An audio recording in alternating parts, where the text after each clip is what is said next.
why be spiritual? This be spiritual is sort of an idea that could benefit from interrogation. What do we mean by be spiritual? Sometimes you get the sense of it's like, well, just float and be spiritual. Don't be a greedy, money-hungry materialist. Just chill. And that's being spiritual, a sort of vague and ethereal way of being, and that's called being spiritual. And I think we could justifiably ask why be spiritual. It's like cutting a profile. You know, I've got my spiritual clothing and the spiritual air, and so I'm being spiritual today because it's Tuesday, so I'm going to be spiritual. But from another point of view, there's no question of being spiritual or not spiritual. We are spiritual. In the Bhagavad Gita, the living entity is described as being different from matter constitutionally. Just as matter is constitutionally lacking consciousness, it's constitutionally something that comes and goes. That's just the nature of matter. And spirit is constitutionally different. Spirit has consciousness, spirit has permanence, spirit has volition, desire, spirit has the ability to perceive. So all of these are, this little harmonium cover has no ability to perceive, it has no will, it has no permanence either. And our bodies are like that. They're not permanent. They don't have a will of their own. It's the consciousness within the body that gives those features to our existence. And so we don't really have a choice to be spiritual or non-spiritual. We are spiritual. But we identify ourselves with something which is not spiritual. We identify ourselves with the body. I think I'm an American. I think I'm 20 or 60 or what have you. I'm white or black, this or that. So I identify with something non-spiritual, but I'm spiritual. Whether I want to be or I don't want to be, I am. But my spiritual nature is covered when I identify with something that's different, something that's lower, something that's lacking the qualities of spirit. So in the worldview of the Bhagavad Gita, to be spiritual is not just sort of a feeling or a mood, but it's part of a process, what's referred to in the Bhagavad Gita as a process of knowledge. It begins, amanitva, it begins with humility. When there's pride, then we can't be spiritual or realize our spiritual nature because we're too full of ourselves. And then spiritual progress is not really possible. So Krishna says, amanitva adhambitva. Adhambitva is like amanitva. It means not being arrogant. Damba is pride and arrogance. Damba, darbo, bhimanascha. So adhambitva means, again, humble in the sense of not being arrogant, being gentle. And then the next item in cultivation of spiritual knowledge is ahimsa. We're familiar with the term ahimsa, nonviolence. Srila Prabhupada extends our understanding of ahimsa to include not standing in the way of anyone's spiritual advancement, or not,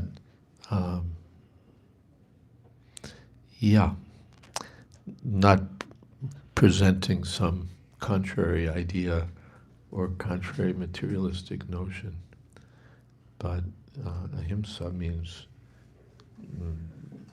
advancement in Krishna consciousness and allowing others or helping others to advance in Krishna consciousness. Apart from the basic meaning of being nonviolent. And kshanti. Kshanti means...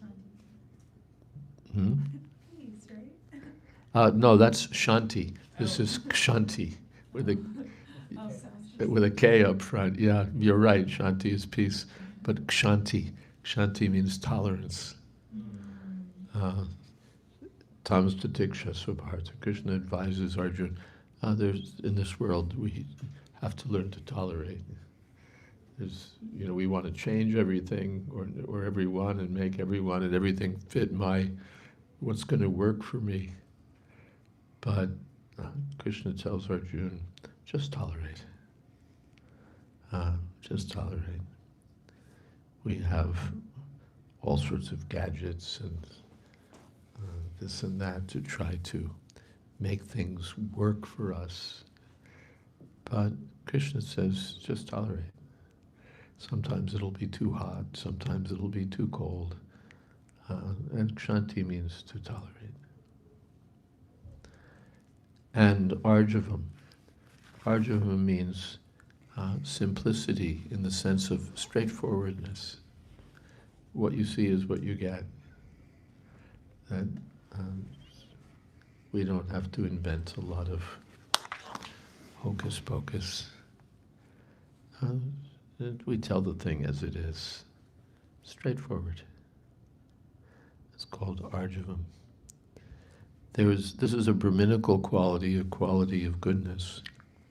There's a story. Who was that rishi? One boy came to him for initiation. Yeah. Jabala? Yeah. So who was the sage? I've forgotten. There's a sage, and one young boy came to him for spiritual instruction. And the sage said, well, are you a Brahmin? Because I'll instruct you if you're a Brahmin. So the boy said, well, I really don't know. And Brahmin it meant by birth. So are you a Brahmin by birth? And he said, well, I don't know. Well, was your father a Brahmin? He said, well, I never met my father, so I don't know. So he said, well, then go ask your mother. So he went and asked his mother, and his mother said, well, I don't really know who your father was. So the boy came back and told the sage, well, my mother doesn't really know who my father was. So the sage said, that means you're a Brahmin, I accept you. Because you told the truth. Satyakama. Satyakama, yes. You told the truth. You didn't say, well, it's some try to cover it. No, my mother doesn't know. So yes, you're a Brahmin. So that's straightforwardness, simplicity, that just to tell the truth as it is. Ahimsa kshanti or arjavam, and acharya pasanam. The next item is to approach an acharya. Acharya means spiritual master, guru. Uh, Guru means someone who knows the science of Krishna. In the Bhagavad Gita, Krishna is serving as the guru of Arjuna. And he says, I passed this science down, or the science came down from master to disciple. So this was the way of getting spiritual knowledge, to approach an acharya, or a teacher who knows the science of Krishna. And upasana means to approach such a person, to honor such a person. No, not that we just approach superficially, but we honor the spiritual master and seek his guidance.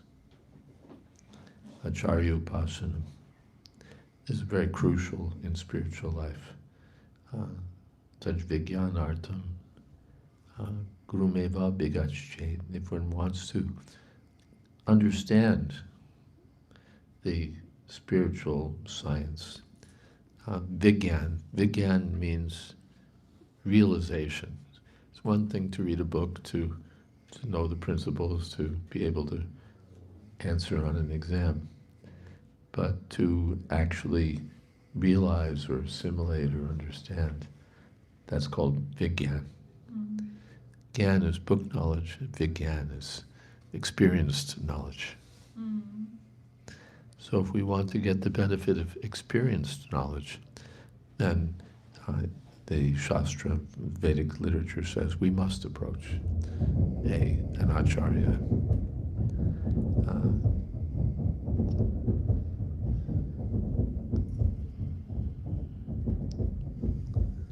And shocham means cleanliness. Bhaya abhyantara shuchi.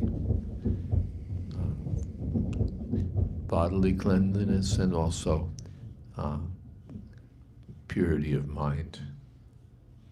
So for external cleanliness, we have soap and water, and for mental cleanliness, we have Hare Krishna, Krishna Krishna, Hare Hare, Hare Ram, Ram Ram, Hare Hare. Bhayabhyantara Shuchi. Charjupashanam Shocham and Styriam. Styriam means steadiness. That if we want to make progress in any line of understanding or any line of activity, then some steadiness is needed. It can't be flitting about from flower to flower. It requires some steadiness.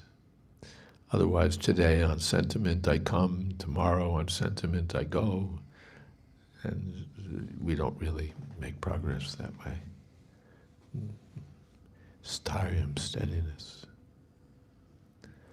And Atma Vinigraha. Atma Vinigraha means self-control.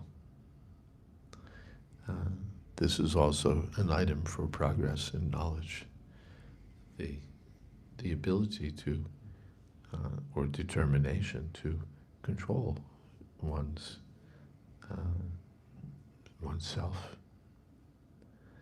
Atma Vinigraha.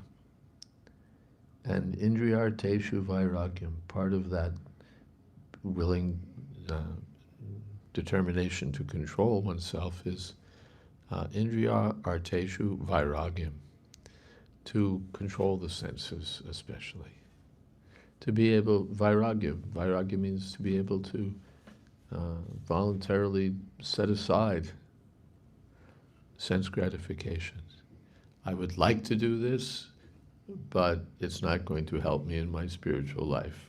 So, the hell with it. No to that.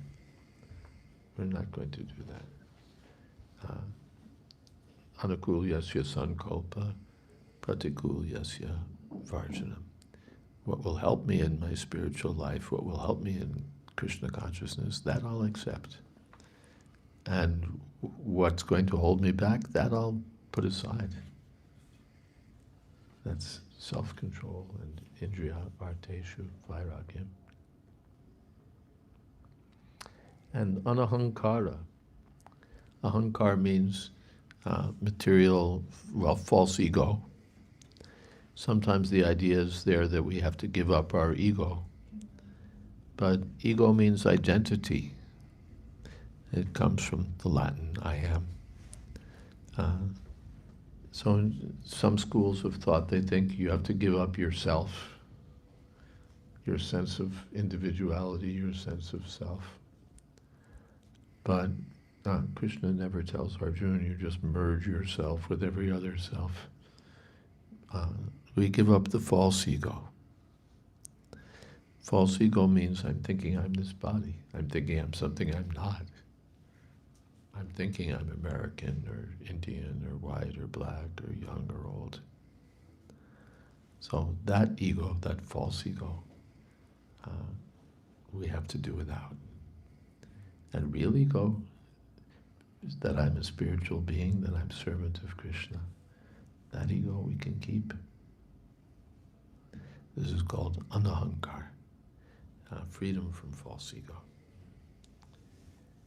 And janma mrityu jara vyadi, dukkha dosh anudarshanam. Anudarshanam means seeing, always seeing. Anu means always. Anudarshanam, always seeing the miseries, 4 kinds of miseries. What are those miseries? Janma, mrityu, jara, vyadi. Janma, birth itself is a misery. Sometimes we see pictures of how the child in the womb is all comfy and so nice. He's got his own little room. But from Vedic literature, we understand that it's actually misery. Imagine you have to sit like this for 9 months. If we heard that the Americans government was making people prisoners sit like that for 9 months, that's war crime stuff, right? That's torture. But the child in the womb is scrunched up like that. And then to make things worse, in the womb there were all these little microbes, and he has very delicate skin, and they're causing him trouble. And then what the mother eats affects the child also, so she has a nice chili sandwich. So then now there's all this scorching heat that the fetus has to put up with. So there's all sorts of troubles. And then the process of birth itself is always painful. No one would volunteer for that. Janma, birth. And the other side of birth is mrityu, old age, death, which no one wants.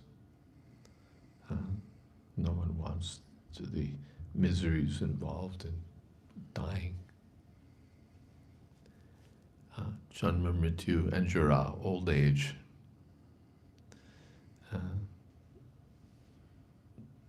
Old age has so many. We can talk about it, right? We know how many miseries are there with old age. No young man would trade in, if he's got his wits about him, would trade in youth for old age. Old age, this part doesn't work, and that part doesn't work, and this part gives aches and pains, and this part needs surgery, and this part they say will respond to this, but they're not sure. They have to run more tests, and this old age is full of these troubles, and then the mind starts to be a little, what's the word, swooshy, not quite solidly there.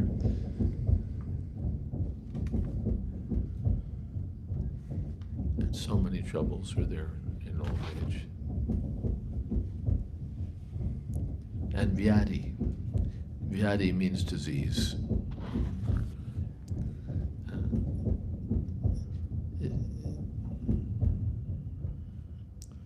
Embodied life means we have to put up with so many diseases.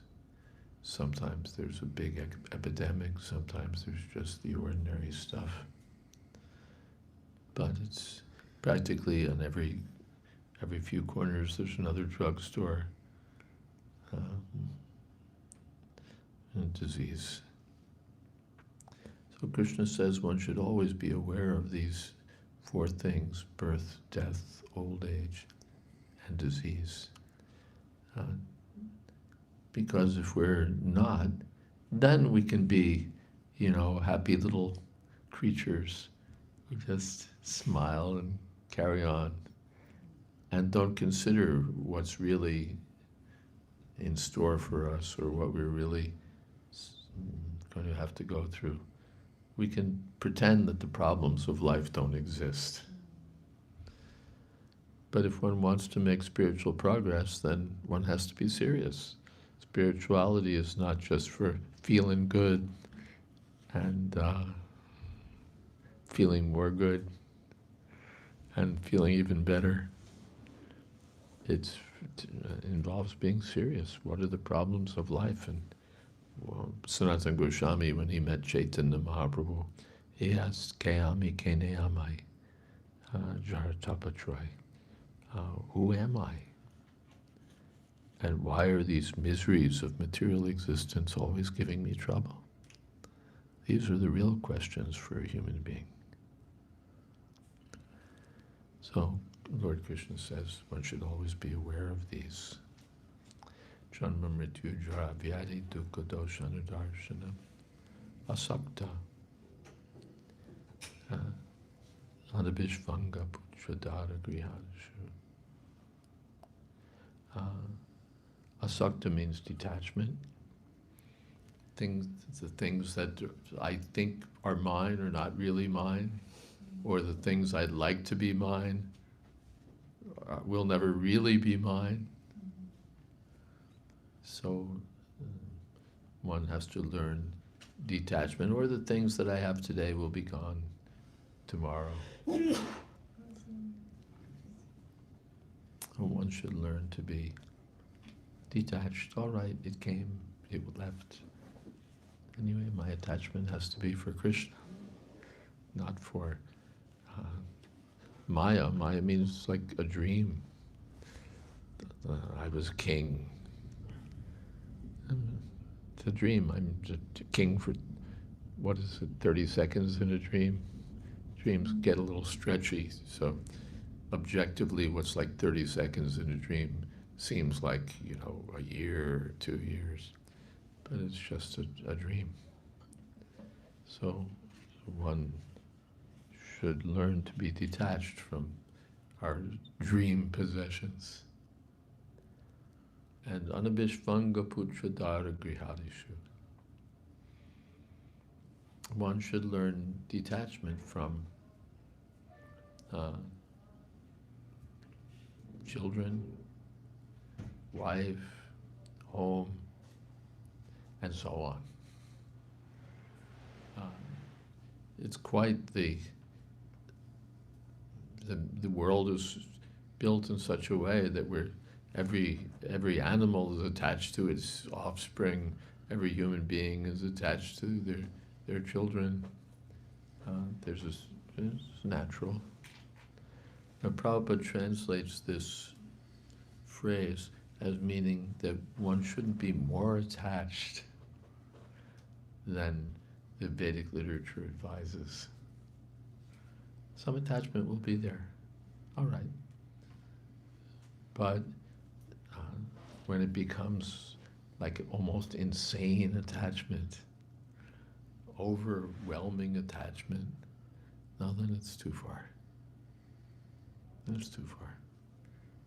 because these are temporary relationships. And it's easy, oh, now I have a son, I have a this or that. And we become overwhelmed of my son, no.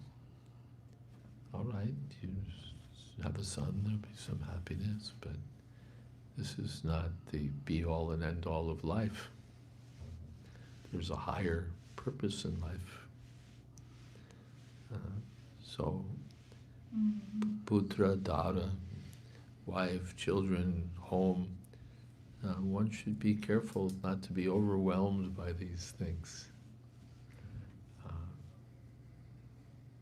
Not to be overwhelmed by attachment to family, home, and so on. Nityam cha samachitta tvam ishtan ishto prapatishu.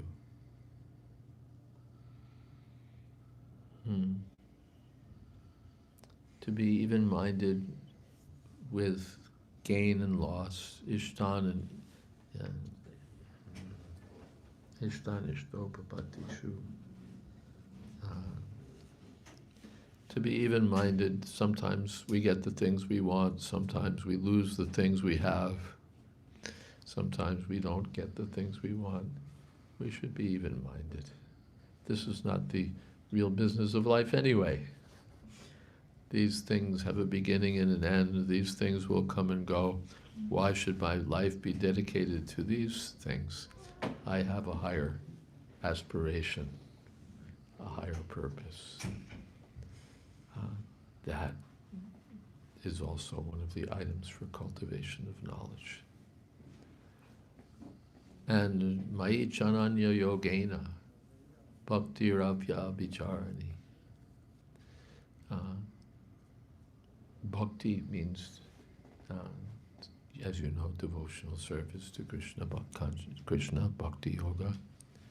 Mai Ananya Yogena, single-minded devotion to Krishna.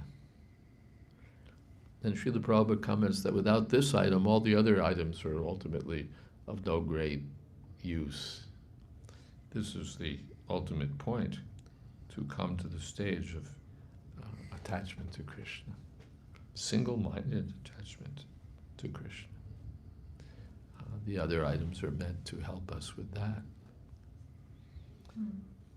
Mai Chananya Yogena Bhaktir Avyabhicharani. Avyabhicharana means unbroken, steady, committed.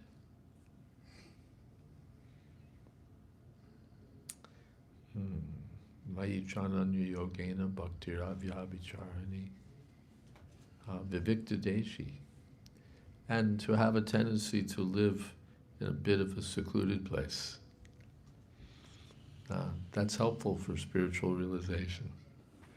Vivikta, to be not just surrounding ourselves with, a crowd, a party, but to be introspective.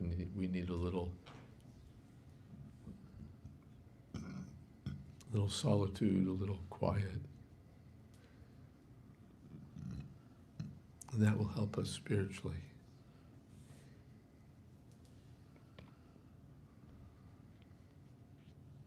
Or one should only associate with devotees, those who are trying to make progress in Krishna consciousness. To be solitary in the present age is very difficult, and even a little, maybe a little dangerous. Not physically, but we go off by ourselves and we become a little cockeyed. We're there with our own minds, and the minds get the better of us. So better to be associated with others who are also on the path of spiritual advancement. To keep company with materialists won't help us at all. That'll get in the way. But if we make intimate friendship with devotees,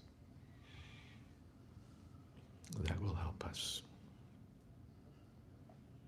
So, Vivikta Desha Sevitvam Adatir Janasang Siddhi.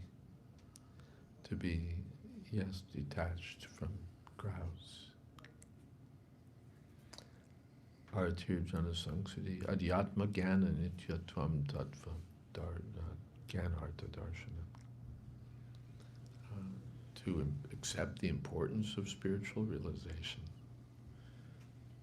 So much of the world doesn't care about it, and how can you make progress in spiritual realization if it's not of interest to you? So this is an item to be serious about spiritual advancement.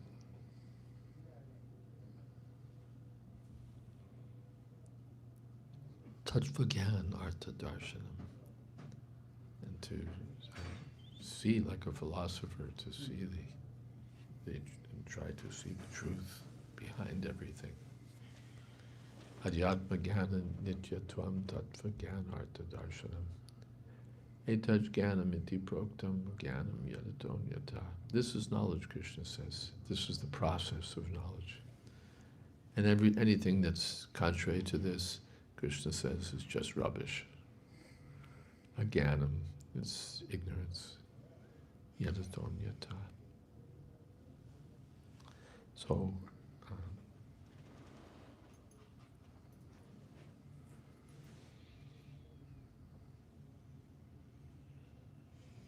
if we're fortunate, or when we begin on the path of Krishna consciousness, we become fortunate.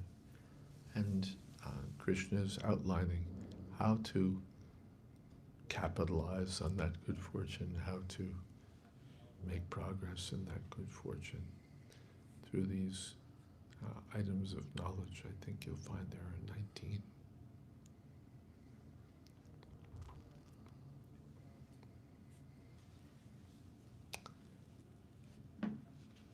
I've been talking for a while. I think I wouldn't mind stopping for a bit and taking some questions if you have some. Yes? The items the items you have mentioned, there were quite a few. Are they from the Gita or which chapter? Is it 13th chapter, beginning? 13. Let's see, could I borrow your Bhagavad Gita? Thank you.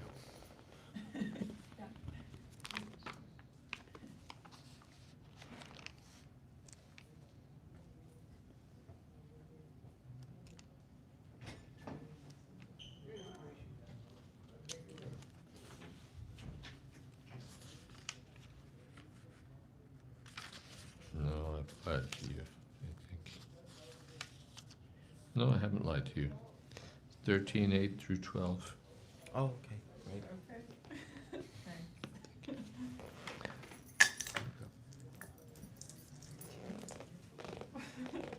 Yes.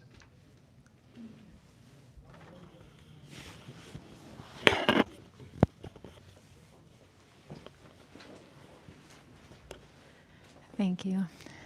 Could you explain a little more when you I say think you're switched off there. It's just for the recording, so you have to say. Ah. I see. It's not for me, it's for the recording. What do you mean by awareness of these four things or What do four we mean by miseries? awareness of these four things? Janma, Mrityu, Jara, Vyadi, birth, death, disease, and old age, means always keeping them in mind. Doesn't mean brooding and being, always in the shadows, but keeping in mind that this is the world, this is the kind of world we're in. There's in the book of Ecclesiastes, it said, better the house of mourning than the house of feasting. In the house of feasting, everybody's, ah! In the house of mourning, one is aware that every one of us has to die.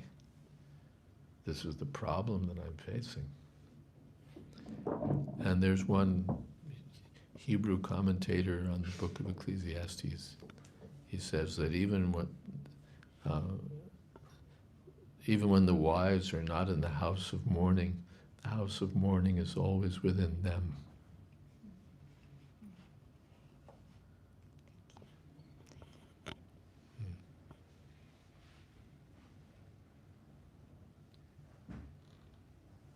Dhira's Tatrinamurti. In the second chapter, Krishna says a sober person will never be bewildered. So sober doesn't mean just that, you don't start off with 3 martinis in the morning. It means grave, it means thoughtful. A sober person is a person who's thoughtful, a person who's, considers things. So that's the philosopher, he's thoughtful. And a party goer, he's not. Yes.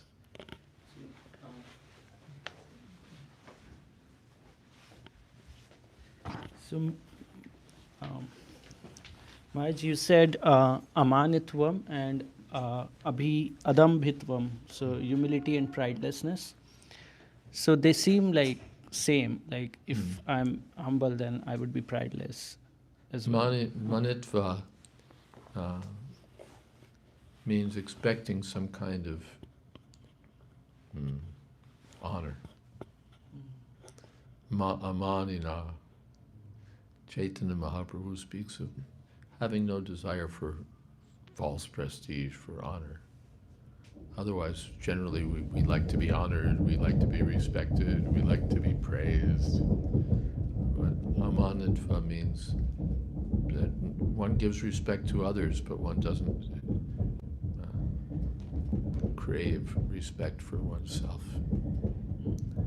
And adhambitva means, if we put it in colloquial terms, not being a bastard. Right? You meet somebody who, so what's he like? He's a bastard. Why? Arrogant, full of himself, doesn't care, doesn't give a damn about others. Damba. This is called damba, arrogance. And adamba means the opposite, being free from arrogance. So you could say there's some overlap or some congruence, but there's some difference there also. The second one seems easier to spot in others. Yeah. The first one is More subtle, perhaps. But sometimes, no, you see people, they just crave to be honored, to get position, and to get, it's like, I know someone, he found out that the post that he had didn't have as much power as another post, and he was just like, had to have that other post.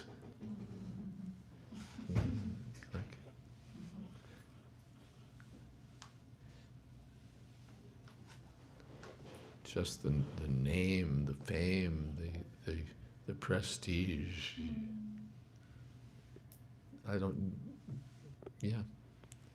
So that desire to be honored by others is actually stronger than we think sometimes. It's really there. And amani, a person who's genuinely humble, doesn't care. Praise me or don't praise me, what's it to me? So that's amanitva. Amani, not manadena. Rather, the wise person gives respect to others. Okay? Yeah. Do I have a question? Mm-hmm. Do you have a question? I should have a question. Okay. So if we are only as strong as our weakest member societally, how do we as devotees of Krishna make peace with the materialists and still spread that love? Let's have that again. If we're only as strong as our weakest member, Yeah. societally, then how do we make peace with, like the materialists we live amongst. how do we make peace with the materialists we live amongst? Well, I don't know that we're only as strong as our weakest member. What does that mean exactly? It sounds wise, but there may be the weak and the strong, and if others are weak, doesn't mean you have to be weak. I'm only as strong as the weakest. There's going to always be weaklings around. So it's not that everybody has to come to the lowest common denominator. Everyone has to come to that position. The weakest member, just like the weakest members in the Vietnam War, there'd be the Viet Cong were very expert in picking off stragglers. You know, they wouldn't attack the main column, but if there was someone sort of straggling, then they would be an easy shot. Right? Because nobody's there to help him out.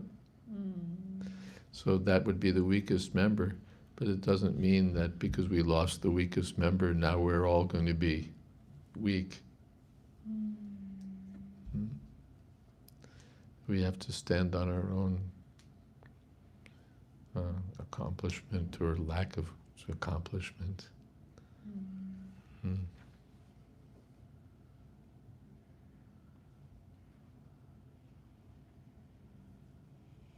But we should try to help those who are spiritually weak. We should try to help them become spiritually strong.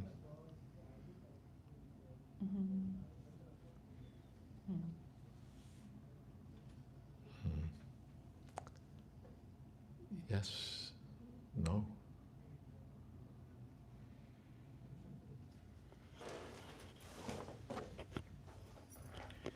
So Satyakama, he applied for the school, and the administration said, "We want to see your history. What's your give us your first name, your last name, your ancestry, etc." And when he answered, he said, "Oh, my mom doesn't even know who the dad is." And he said, "Okay, you're an honest person. You're a Brahmin." So we probably have some people that not very clear of this term Brahmin. So if we can say, why is it?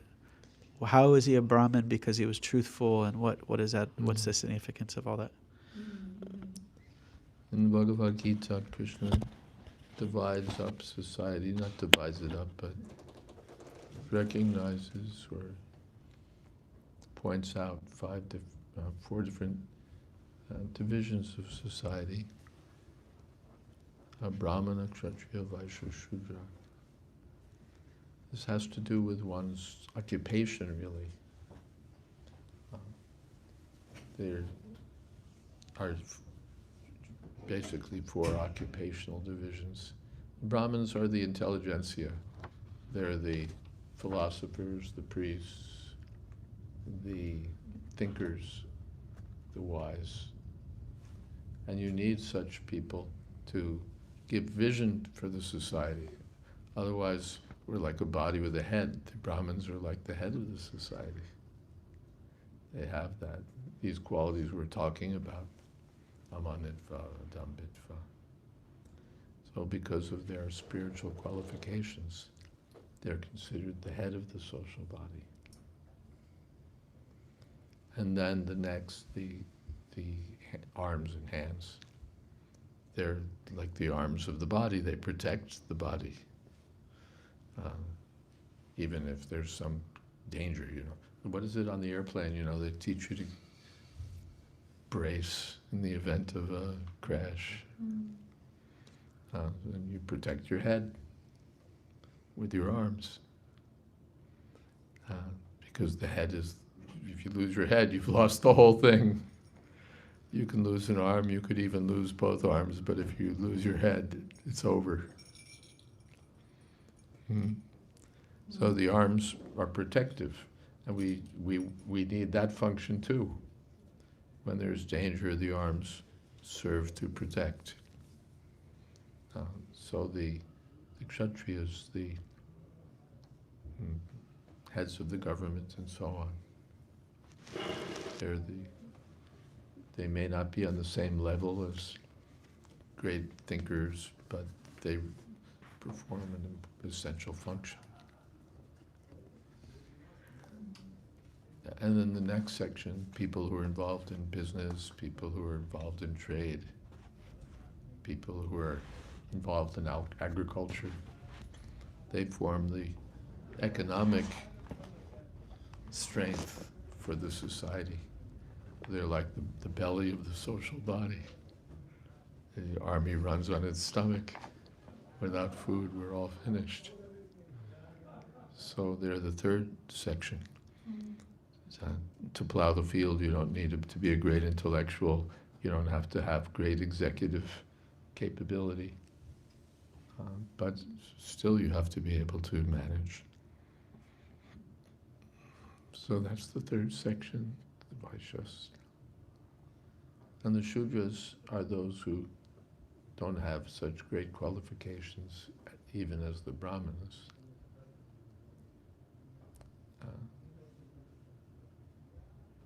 But they assist, they help. So in this way, 4 ashrams.